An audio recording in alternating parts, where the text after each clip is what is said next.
first step in recovery from any addiction is to admit that you are addicted. This is like the first step of the Alcoholics Anonymous 12-step process. And no, I've never been an alcoholic or drug addict or anything like that. But I'm going to make an admission here. I was a politician. Now, when I say I was a politician, it sounds like a bad word, right? So I had to go to the dictionary definition. I went to the Merriam-Webster definition, and there are two definitions there, or even three. One is a person experienced in the art of science and government, the science of government, especially one actively engaged in conducting the business of a government. Now, that doesn't sound bad, right? That sounds good. Then there is the second definition, or 2A, a person engaged in party politics as a profession. Still doesn't sound bad. But then comes 2B, the definition 2B, often disparaging, this is the warning, a person primarily interested in political office for selfish or other narrow, usually short-sighted reasons. So if I ask you, how would you define politician? You're going to go for the last definition, right? Somebody who's doing it for selfish reasons. And if I asked you today, who do you trust the most and who do you trust the least? Where would politicians rank? Now, I think I already know where you're going to say it, but let's look at some data. Let's look at some statistics. You know that I like statistics. So I went to Statista that did a global survey, a global study in October of 2021. And they asked about the most and least trusted people in the world. Okay. And what they did, the numbers I'm going to read to you here are actually the difference between those people who say that this type of person is trustworthy minus those who say that they're not. So, for example, doctors were at the top, 54%. So there's 54% more people who said that they are trustworthy versus those who thought that they're not. Okay, so this could be like 64-10 or something like that. I don't remember what the number was. Scientists, 51% positive. Teachers, 43% positive. Ordinary people, just people in general, 27%. That's pretty consistent with what I found with my own study, that we tend to believe that people are more trusted. Armed forces, 22%. Kind of interesting. I would expect soldiers and armed forces in general to be higher. Let's look at the negatives. Ones where more people said that they are not trustworthy than people who said that they are trustworthy. Journalists, minus 10%. We're not talking about media. We're talking about the journalists themselves. Bankers, minus 11%. Ad executives, minus 22%. Government ministers, that's probably a British definition, minus 39%. And politicians in general, minus 52%. Minus 52%. So if I take the 100% of people who said that politicians are trusted versus politicians are not trusted, the first number is going to be 52% lower than the second one. Pew Research, PEW Research, did their own research on the level of trust, the public trust that we have in government in general. 1964 was kind of the peak in the years that they counted, which I think was 1959. 1964 was the highest. 1959, by the way, was still over 70%. 1964, the peak was 77%. 77% of people trusted the government. The president at that time was LBJ. Lyndon B. Johnson. That number started going down and down and down. It was pretty low in 1980, went a little up in the late 80s, mid 80s, late 80s, down in 95, up during George W. Bush in the early 2000s, kept going down and it kept going down since then. The lowest in any individual poll was in 2011. 10% said in an individual poll said that, the level of trust in government in an individual poll was 10%. The moving average was 17%, though. So it was kind of compensated by polls, specifically the year before, 2010. But today it's at the lowest. It's at 16%.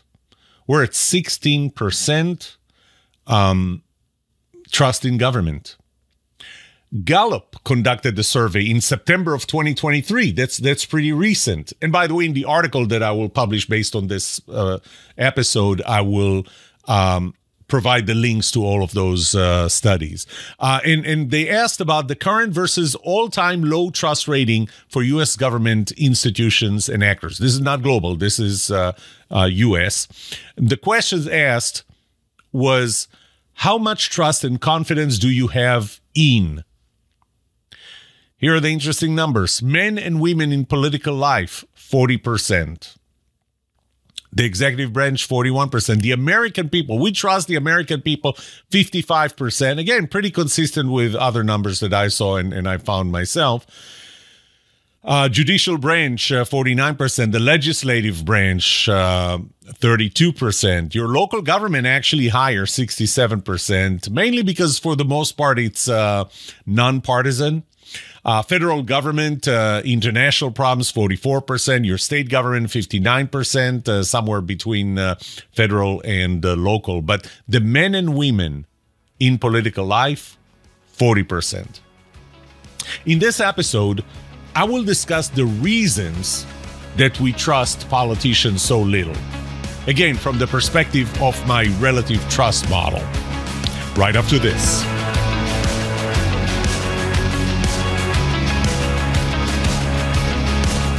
Welcome to The Trust Show. I'm Yoram Solomon, your host, the author of the Book of Trust, and facilitator of the Trust Habits Workshop.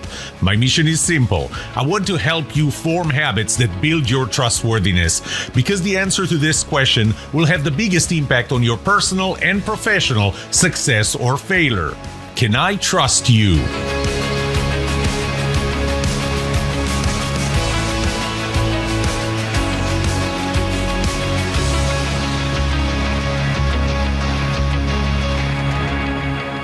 Well, time to start. After this long introduction, I'm going to give you different aspects of why I believe we trust politicians so little. And I'm going to throw in my own personal stories and my own personal beliefs. I'm going to start with one, and that is I trust politicians that served in the military, that had significant service in the military. The component that this applies to is personality compatibility. Because I served in the military, I know what they went through. I know I have a lot of things in common with them. There is something about a person that at some point in his or her life wrote a check payable to the U.S. government to an amount up to and including their own life. There is something about a person like that in their commitment to the United States of America. Okay, not to the party. They never signed that check to the party. They signed that check to the United States of America. One of those heroes is Sam Johnson, former Representative Sam Johnson, U.S. Congress Representative, District 3 in Texas. What I want to do is, I actually need to tell you that Sam Johnson was kind enough to write the introduction for my book, The Book of Trust. And we did that in 2020. He wrote the introduction. I included the introduction in January of 2020. The book actually came out, and I gave him a few of the copies. We talked a little more. And unfortunately, 3 months later, he passed away at the age of 89. And what I wanted to do is not read his introduction, but really read what I wrote about him in the book right after his introduction, his foreword to the book. Sam Johnson served as a U.S. Air Force fighter pilot during the Korean and Vietnam Wars and commanded the 31st Tactical Fighter Wing. Between the wars, he was a Top Gun instructor and an Air Force Thunderbirds pilot. Colonel Johnson was shot down over North Vietnam and spent 7 years as a prisoner of war at the Hanoi Hilton. which, for those of you who don't know, it's a nickname for a POW camp. It's not really part of the Hilton chain. For his service, he received 2 Silver Stars, a Bronze Star, Legion of Merit, Distinguished Flying Cross, 2 Purple Hearts, and many more military awards. He served as a U.S. Congressman for 27 years until his retirement in 2019. You can read about his POW experience and more in his book, Captive Warriors, a Vietnam POW story. I read that book, by the way. 4 months after the first edition of the Book of Trust came out in print, Sam Johnson passed away at the age of 89. He was honored with a full military honors funeral and a missing men formation flight by the Air Force Thunderbirds. May he rest in peace. So, a politician like Sam Johnson is someone that I would trust, and I would trust mainly because I know what they went through being a military personnel. Specifically in combat duties. But not all of them are. In fact, fewer and fewer are. Just like fewer and fewer of the American people are serving or veterans, military veterans. So what happens? Well, one thing that's happening right now that we can see is we're in primaries. We're in primary season. And even though we have the first term of a Democratic president, which kind of means that he's going to be running again for re-election, which he already announced, but he does have a contender, or at least one that I know of. But for the most part, the party that doesn't have a first term president is the one that's running the more, I'll call it contentious primaries. And right now it's the Republican Party. And you need to hear how they talk about each other. Now, I have to go back to 2008. 2008 was actually after a 2-term president, George W. Bush. And in 2008, both parties had primaries, completely open primaries, because the sitting president after two terms cannot run for a third term. The only time this happened was with FDR, Roosevelt, and he actually passed away a year into his third term. But after that, that was taken off. So 2008, and again, I'm going to talk about. I'm going to talk about a town hall meeting that was attended by John McCain. He was running for president on behalf of the Republican Party. And it was in October 10th of 2008, town hall event, Lakeville, Minnesota, and a constituent, a woman, told McCain, she stood up, this was time to ask questions, and she said that she can't trust Obama. And she called him an Arab. And, this is at the time when there were claims that he was born in Hawaii. Was he naturally born American citizen is required and so on. But anyway, she stands up there. Now, remember that John McCain is running against Barack Obama. And he stops her. And he says, this is a direct quote, "No, ma'am. He's a decent family man, citizen, and I just happen to have disagreement with on fundamental issues. And that's what this campaign is about." That's what he told her. We don't see it anymore. Now, mind you, we're talking about cross-party here. This is who he's running against. I'm going to take it back to my own personal lives, and this is I'm not trying to brag. I'm telling you this story because it happened. A friend of mine once said, "You're not bragging if it really happened." I ran for office in 2013. I ran for the board of our independent school district. School district with over 50,000 students at the time, 7,000, actually the biggest employer in town. And I ran against someone by the name of Marilyn Hinton. Now, we were from opposite parties, which shouldn't have mattered because this was really a nonpartisan. The local elections, at least here, are nonpartisan. Her name was Marilyn Hinton, and we ran against each other respectfully.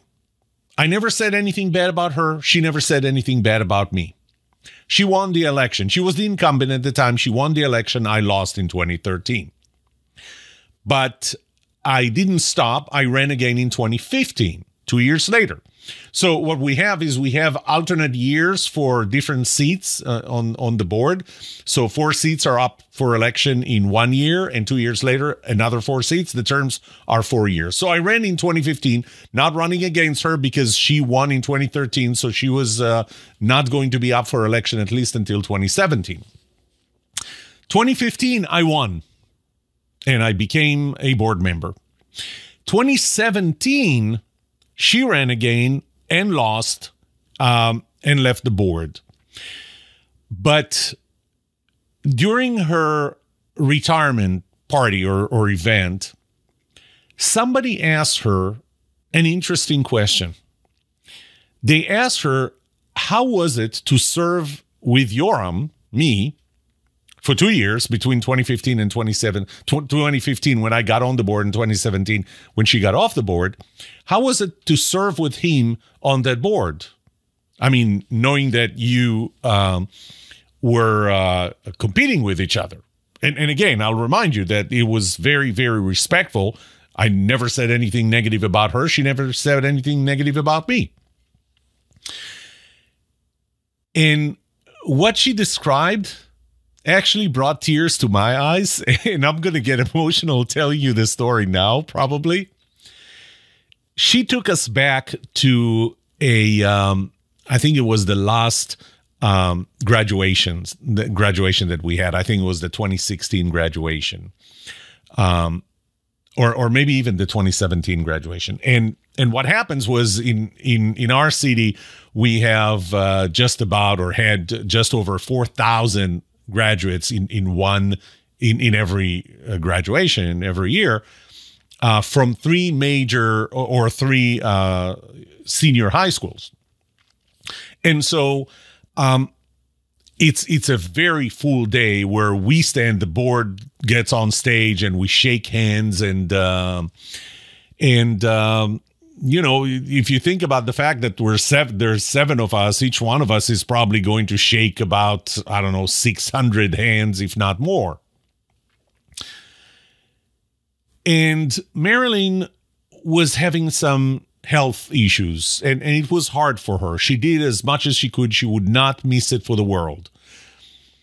And so we had the morning graduation, then we had the midday graduation, then we had the evening graduation. Evening graduation, by the time we were done, it's already 10 p.m.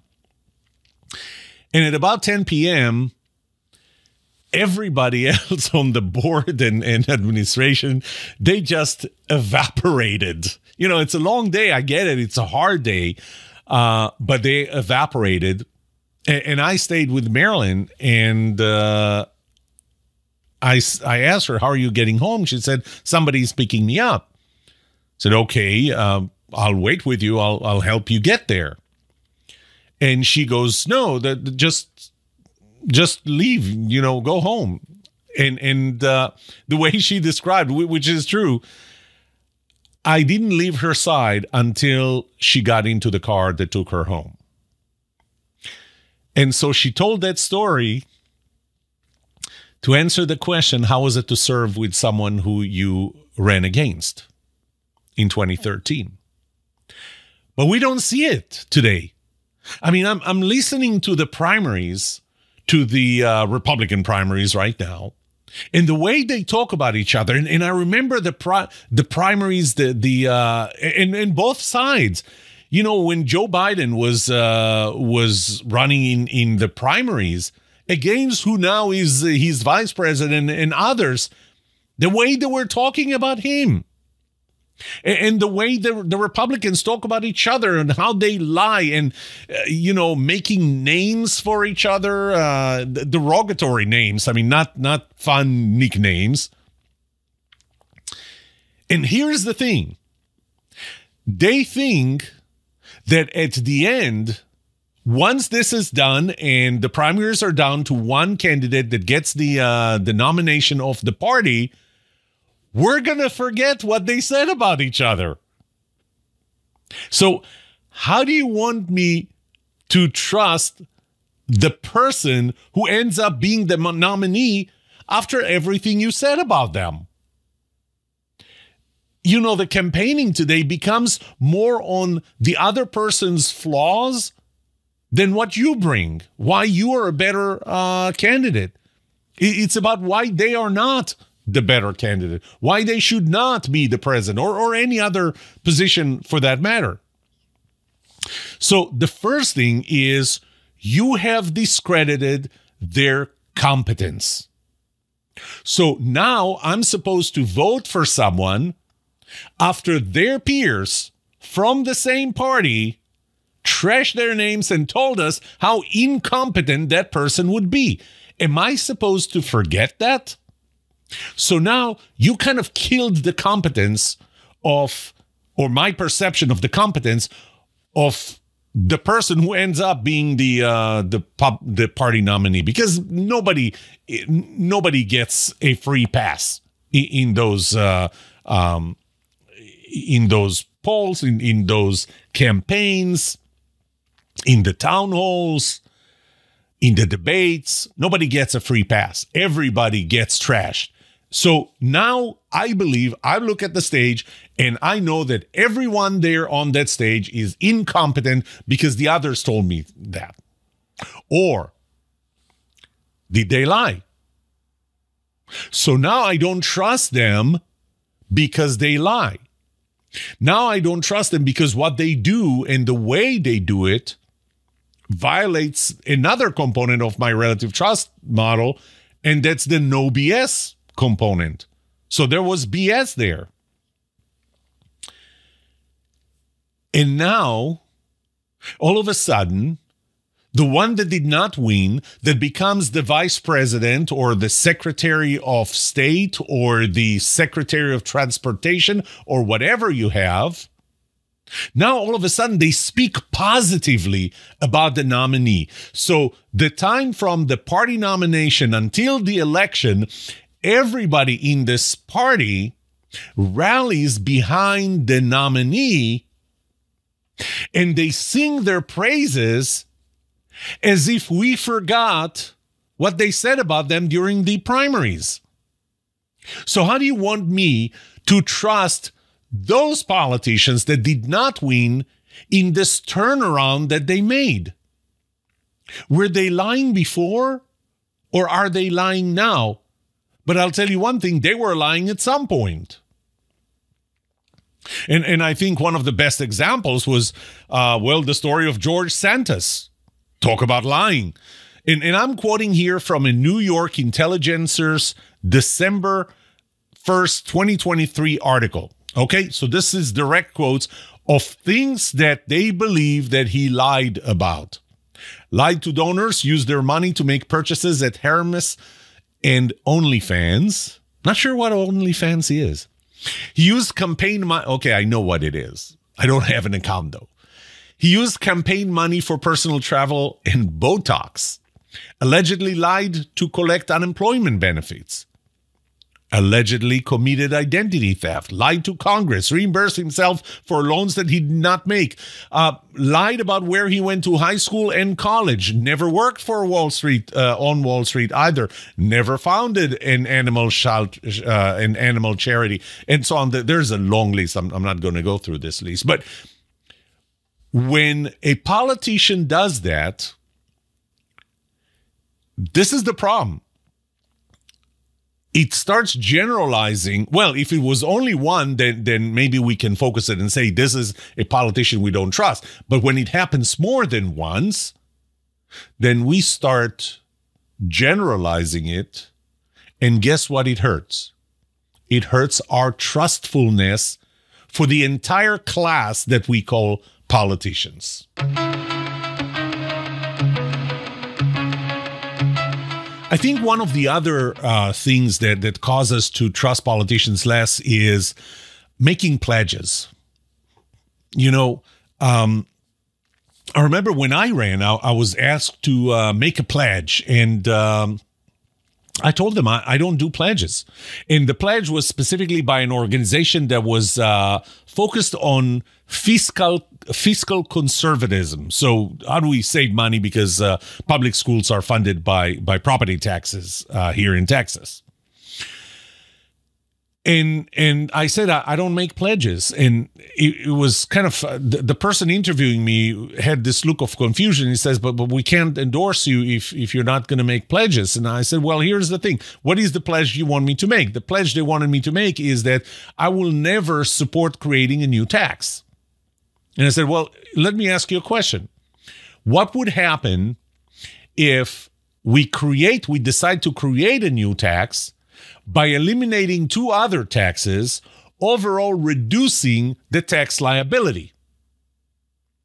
And he said, well, then in this case, we want you to support it. But I said, but you just asked me to give you a pledge that's very specific that I will never support creation of a new tax. I said, look, I'm going to be screwed either way. What happens if I make a pledge and reality changes? Circumstances change. I got two options. One, I keep my pledge even though it does not apply to the new situation, therefore making a bad decision. I'm screwed. Or alternatively, I break my pledge, I make the decision the way it should be done given the new circumstances, in which case, again, I broke my pledge to you the way it was worded, and I'm screwed again. I'm screwed either way. That's why I don't make pledges. I said, but here's what I do. Instead of making pledges, I'm going to tell you what my values are, because my values drive my decisions. They drive the way I vote. And I have 4 values with respect to the school district board that I was running for. And I'm going to tell you what they are, just, to complete the story. There is something called the achievement gap. And the achievement gap, for lack of a better definition, is the gap in performance between students of two different ethnical, economic, demographic groups. Okay? And for the lack of better definition, again, typically it's white versus black or non-white or Hispanic.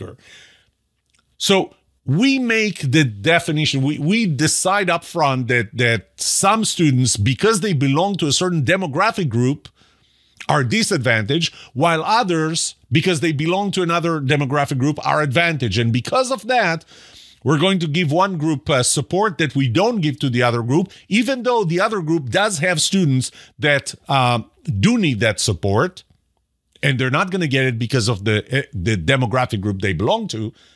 And the first group that does get the support has members that don't need that support or shouldn't be treated as such that need their support. So I said, to me, the achievement gap is not the gap between two demographic, not the performance gap between two demographic groups. In our district, we have 55,185 achievement gaps. And those achievement gaps are the gaps between every single student's performance and potential.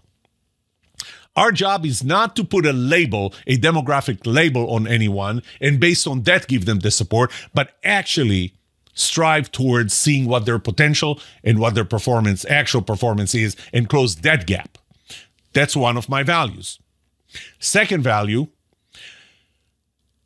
I'm running, if I get elected, the day I get off the board, at the end, I want to leave the district in a better place than the day I got on the board.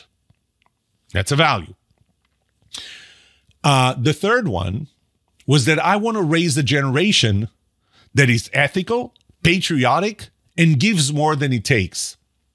I was interviewed once by a student, a high school student, She wanted to know about the bond, but at some point we somehow got to talk about values, and I shared with her my 4 values. I didn't give you the 4th one yet. I'm not going to forget. Don't worry. It's written.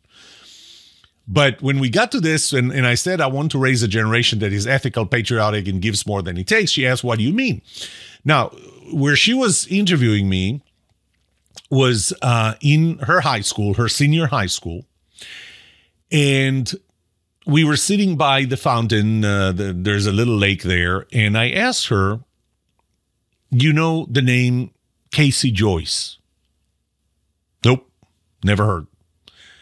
Have you ever heard of the phrase Black Hawk Down? Never heard of that either. It happened before she was born. And I said, well, Sergeant Casey Joyce, Army Ranger, was killed in Mogadishu in what ended up being the movie Black Hawk Down. He didn't die for selfish reasons. He died for the men standing next to him. He died for the values that sent him there, the values that drove the Army and our military in general. She said, why are you telling me this? I said, well, because if you walk back to Building D, or from Building D to Building A, right before you hit the stairs, you're going to see a little plaque on the grass with his name, Sergeant Casey Joyce, because he was a graduate of this school. So my 3rd value was I want to raise a generation that is ethical, patriotic, and gives more than it takes. My 4th one was if you join school boards, one of the things that I notice a lot is that they become this little team, and they act together as one. And I said, my 4th value is that I will always remember that I was not elected by the Texas Education Agency. I was not elected by the Texas Association of School Boards. I was not invited to the board by the other board member. I was elected by 3,797 people who checked my name, the box next to my name on the ballot, and I represent them. I will never forget that. But I also represent all the stakeholders in the district, whether they agree with me or voted for me or not. Those are my 4 values. I don't make pledges. Based on those values, I will make decisions. You like my values? Endorse me, support me, vote for me. You don't? But I'm not going to make pledges. They ended up endorsing me, and I ended up winning that election. You know, one other thing that happens with pledges is that politicians make promises that they can't keep. I mean, how many times did you hear that promise? On day 1, I will do this. And so what's behind? I mean, do you not really know that you can't?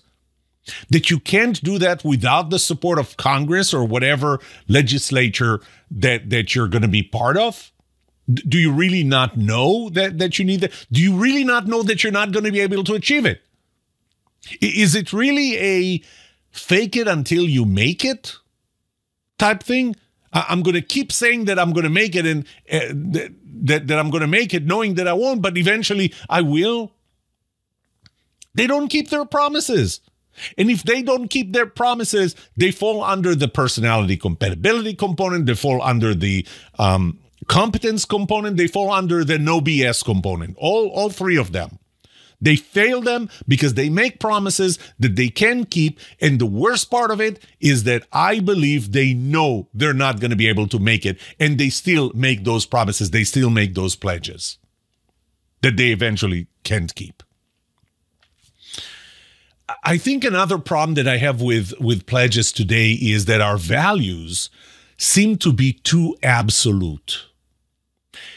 And when values are so absolute, it's kind of hard to support them. And I'm just going to give 2 examples, you know, abortion rights and guns, gun violence.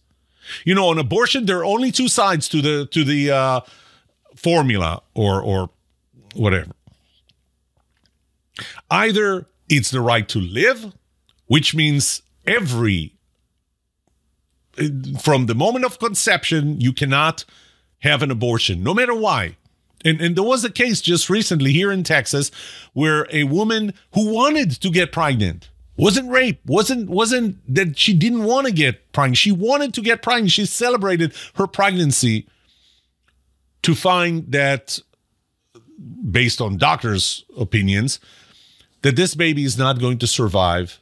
And this baby actually puts her in danger, danger to her life, and at least danger to the possibility that she's going to have another baby. She wanted to have an abortion. She ended up having to go to another state to have that abortion. I don't know how the story ended. And then the flip side is being very loose on abortion. It's my body. I can do whatever I want with it. I don't have to consider the fact that there is a baby, a living baby inside me. Our values are too absolute. We don't leave enough for haggling room. We don't leave enough for the nuances of life. Same with guns, gun control. I mean, there are two sides. Either we ban guns, period, or everyone can have gun, whatever gun, whenever, and whatever. And the right answer is somewhere in between. You know, I don't know if I can. I'll say it anyway. I'm a very strong supporter of the Second Amendment. The reason that I support the Second Amendment says that I have the right to bear arms and form a militia. And really, it's to protect myself from the arbitrary hand of the government. Now, if that's what's behind my right to carry arms, to bear arms, then we're not talking about guns. In order to protect myself from the government, I must have access to the same weapons that the government has, which includes, in our United States of America, nuclear weapons. I need to be able to park an aircraft carrier in my backyard pool. And the reason I'm such a strong supporter of the Second Amendment, because I believe that this is the only way I would be able to ever buy an F-18. I want an F-18. Okay. Obviously, I'm being sarcastic here, but you get the point. Our values are too absolute. And because our values are absolute, it makes it hard to trust people. Because you know that they're not going to reach any agreement if they're so polarized. Well, since I brought up the word or the term political polarization, I'll go back to Gallup. In their same September 2023 survey, they asked both Democrats and Republicans on the level of trust that they have in different institutions, political institutions. Now, this is interesting, and I'll show you why it's interesting. First, because there was a line there that asked about your trust in the American people. 58% of Democrats, 54% of independents, 55% of Republicans trust the American people. That's a very narrow gap. That's pretty right there in the middle. Your local government, the gap is very small, 4 points, 73% Democrats, 64% independents, 69% Republicans. That's a very high level of trust. Guess what happens when we go to your federal government, both domestic and international problems, and the executive branch? The executive branch is the worst. Democrats trust it 83%. Okay, you're thinking that's not bad. Republicans, 9%. Independents, 37%. There's a gap of 74%. Why? Because right now we have a Democratic executive branch. What do you think would happen if we had a Republican? Then Democrats will be at 9% and Republicans would be at 83%. This is the political polarization we have. But this is the political polarization that we have when we decide whether we trust our representatives.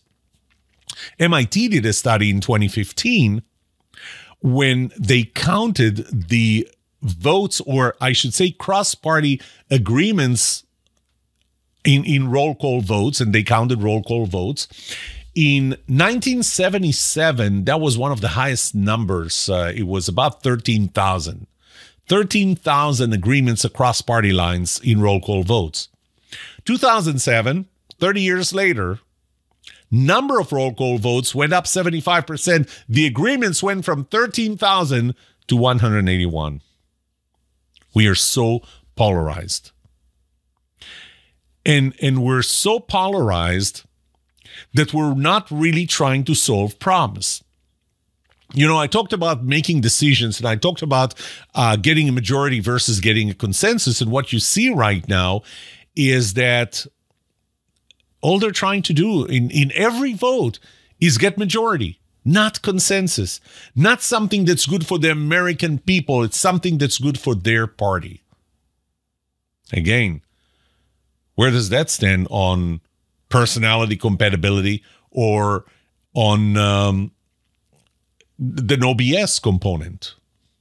Very low. Here's the thing. With the pledges, with the political polarization, with what they say about each other during the primaries, that comes back to bite the final nominee in the general election, do they think that we are stupid and we will forget? Well, here's the problem. They do, and we know it. So if I know that they believe that I'm stupid, that I have short-term memory issues, I don't trust them. I don't trust them simply because I know that they believe that I'm not going to remember and that I'm stupid.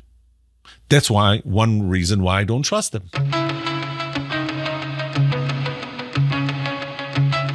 You think I'm done with the reasons why we can't and don't trust politicians? Wait, there's one more. One of the things that I find is that they are using procedures to achieve goals, to achieve political goals. And that goes back into not really trying to achieve consensus. They're really just trying to get majority. I could see that when they were trying to get the Speaker of the House elected. I mean, it was a farce. And I blame both parties, by the way. When something needs to pass and they start attaching amendments to it, and it ends up not passing because of the amendments, not to mention the way they talk about it, they go, the other party voted against it, and so they voted against, helping puppies, saving puppies. Well, they do because you attached an amendment that talks about gun control. They run filibusters because procedure allows you to run a filibuster, to achieve a goal, to run the clock on something and therefore make it fail. Instead of using procedure, they should really try and get consensus. They should really try to negotiate a win-win. They should really try to find solutions that are good for the American people. But they focus on getting what's right for their party, for their voters, for the specific people who voted them into office so they can stay in office. I had zero value in being in office. I spent a lot of time. I spent a lot of effort. It was stressful. You always have people who are not happy with what you do and how you vote. I did that because it was a service. I don't see that in most politicians. I see them doing a lot of things for show. Congressional inquiries are used to state positions, to make speeches instead of getting to the truth and getting to a solution. And that's one of the main components, by the way, of the no BS component. Are you doing things for the right reasons, or are you doing them for show? One more reason why we can't trust them, and we don't. Okay, this went way longer than I thought it would. So let me summarize it. First of all, everything that you saw there, I mean, if this was like George Santos, what he did was like a one person. So this is the behavior of one politician. It's not going to get generalized. But the way that what I described here, there are very few politicians that do not fit into that definition. There are a few that don't, but most of them, that's how they behave. This is how they talk about each other during the primaries, and they think we're stupid, and they think we're going to forget, and then they change their minds. They make pledges. Their pledges are very absolute and very extreme. And when so many of them are doing that, it hurts our trustfulness. And if you remember, the eighth law of trust is that trust is a two-person game. The level of trust that I have in a person, any specific politician, is the product of my trustfulness in politicians in general, and that specific politician's trustworthiness. But the more politicians behave the way they do, and cause us to lose trust in them, we lose trustfulness in politicians in general, and this is why we rank them as so untrustworthy. Now, in this episode, I described the reasons why we trust politicians so little. I don't have answers. I really don't, because I think that we, the voters, are causing this. And we're the ones who will elect them only if they agree with us 100% with extreme positions, and we don't care about the goal, the means justify the end. We set the bed that we're going to have to sleep in. This is why politicians are untrustworthy. It's because we make them untrustworthy. And any change in their trustworthiness and the level of trust we're going to have in politicians has to start with what we expect from them and we convey to them. If we let the primaries continue the way they are, with them trashing each other and then changing their minds as soon as it narrows down to one party nominee, we're never going to trust them. We need to let them know that that is not okay. It starts with what we expect from them and we convey to them. At that point, I'm going to get off my soapbox. This is it for today. May trust be with you. This was The Trust Show.